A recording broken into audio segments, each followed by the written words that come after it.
नमस्ते, आदाब, सत श्री अकाल, प्रणाम, वनक्कम, नमस्कार। मैं आपको आज एक कहानी सुनाने जा रही हूँ।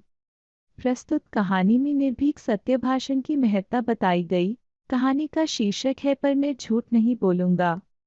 एक भले आदमी ने अपने घर के निकट एक छोटा सा बगीचा लगा रखा था। इसको वह नित्य बड़े चाव से सींचता था। एक दिन वह कहीं बाहर गया हुआ था। उसका छोटा बेटा हाथ में कुल्हाड़ी लिए बाग में घूमने फिरने चल पड़ा।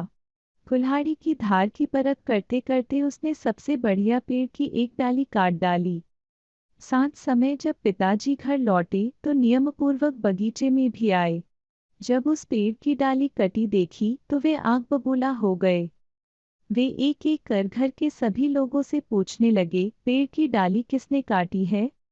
पर किसी को भी इसका कुछ पता न था। सबने कानों पर हाथ धरे। इतने में घूमता फिरता बेटा भी आ गया।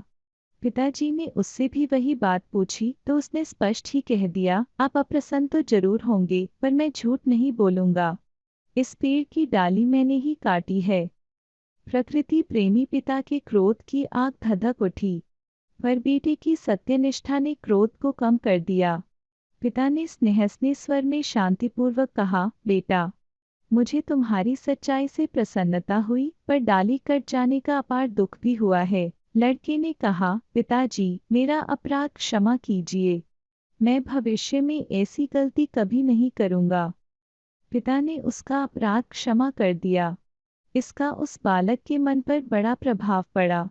फल यह हुआ कि वह जीवन भर सच बोला और विनाशक कार्यों से दूर रहा। उसकी सत्यनिष्ठा पहले सारे नगर में और फिर सारे देश में फैल गई। यही बालक आगे चलकर जॉर्ज वाशिंगटन के नाम से प्रसिद्ध हुआ। अमेरिका की दास्ता की बेड़ियां इसी ने काटी और इसी को अमेरिका का पहला राष्ट्रपति होने का भी सम्मान मिला। यह कहानी यही समाप्त होती है।